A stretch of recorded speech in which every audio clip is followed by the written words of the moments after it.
May pick-up line. Oh, bakit? Bakit? Eh, kasi wala mo, parang ulan. Ang lagat-lagat. Tanaran, tanan tan tan tan tan, tanaran, tanan tan tan, tanaran, tan tan tan tan, tanan tan tan tan tan tan tan, tanan tan tan tan tan, tanan tan tan, tanan tan tan tan tan, tanan tan tan tan tan, tan tan, tan tan tan, tan tan tan, tan tan tan, tan. Ganito dito kapag ka may bagyo, ay pag may ulan, parang bagyo. Yan. Walang tigil yan.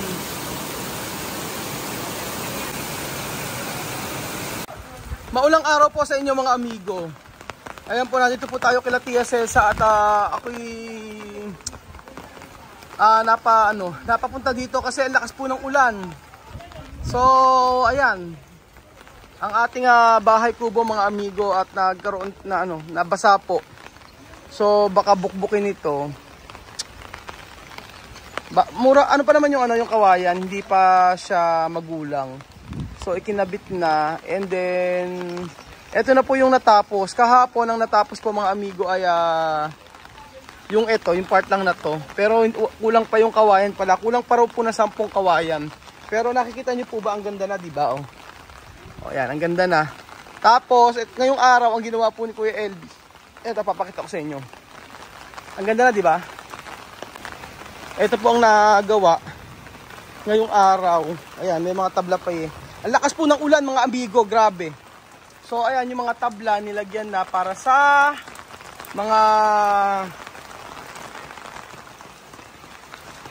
lagay ng mga gamit ni Elvis. Hanggang ngayon umuulan eh, oh. Kaya natigil si Elvis sa paggawa. Ang lakas daw. Si Kuya Tonton po ang gumawa nito mga amigo. Yung nasa, ayan, yung mga tabla-tabla na yan. Ayan. Si Kuya Elvis, si Kuya Tonton, umuwi siya alas 4. Nahiya naman ako kasi ang lakas ng ulan mga amigo. So lahat ng mga tabla na yan, yun lang yung natapos. Saglit lang si Kuya Tonton dito. Bumili pa kasi silang dalawa ni Pedro ng mga tabla.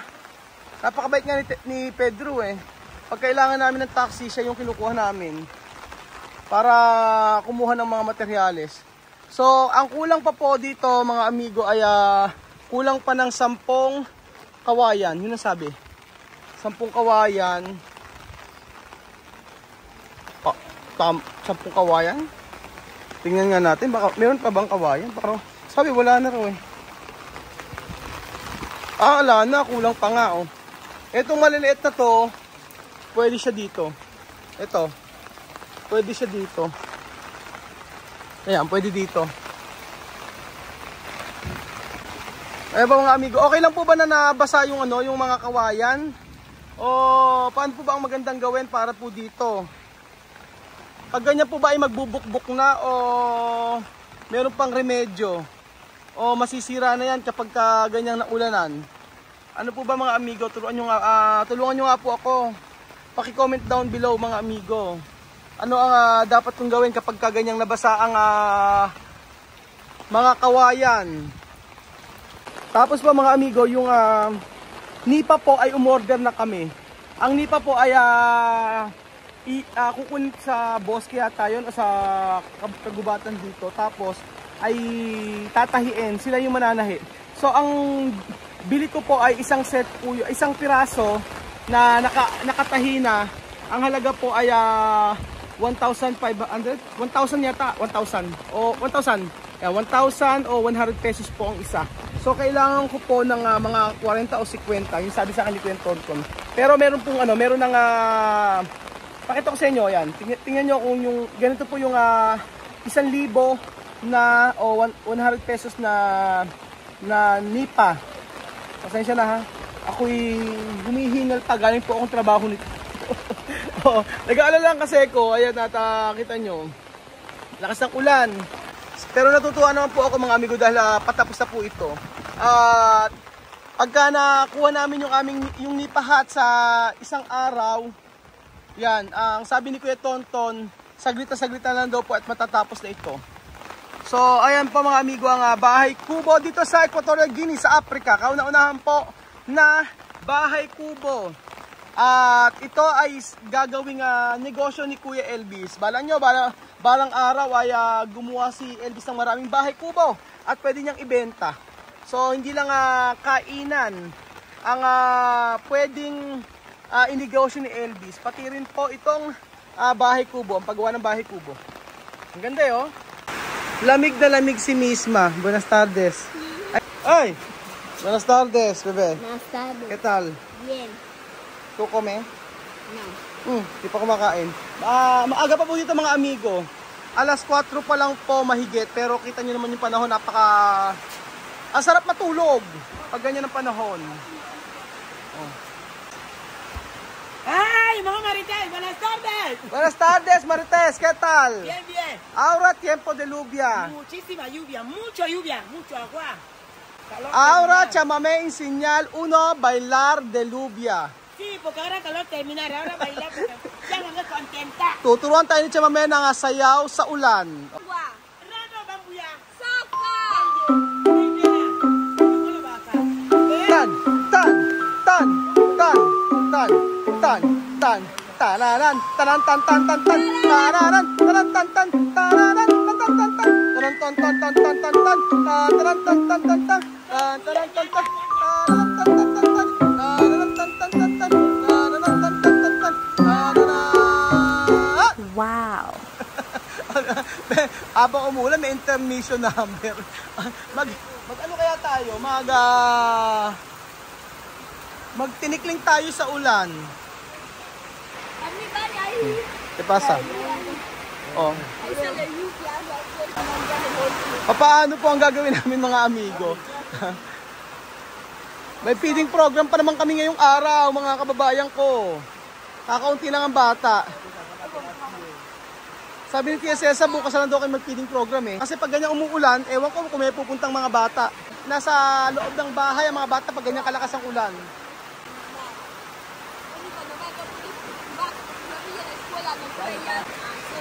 Misma tu magaw kung daw tu biniraking? Sabi ko na basa ba si Misma nang umuwi dito, sabi niya meron daw siyang payong na dala-dala. Misma aquí cuando, ejemplo, la mañanita lluvia fuerte, no hay escuela? Ejemplo, fuerte lluvia, la mañanita hay, no hay escuela? No hay escuela. La maestra no binir.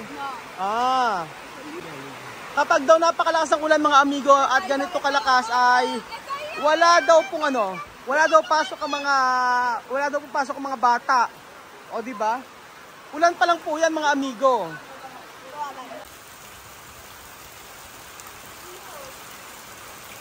Ay mga manok oh. Ang lakas ng ulan, grabe. Ang sarap pa naman magpalaro ngayong araw. Pag ganyang pagka walang ulan. Paghapon na dito.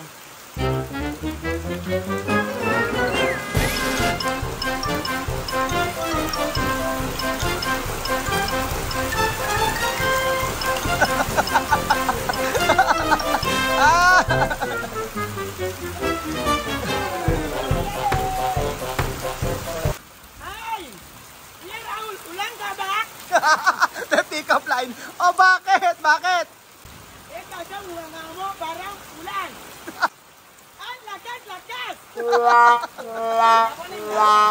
Sama may kay ora tonto na umpisar esto. Trabajar. Temprano, como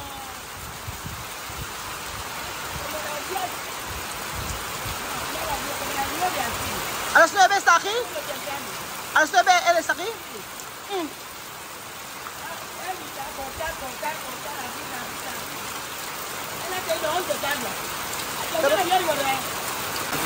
Alas 9 daw nagpunta si Tonton dito. Siguro baka nagpunta tapos saka bumili. Kasi nang bumili silang materyales mga amigo, ang nangyari, nang tumawag siya sa akin, hapon na, sabi niya nakauwi na raw siya ng bahay. Pero hindi na nga natapos kulang pa yung yung tabla. Elvis, ¿cuánto? Palta de bamboo.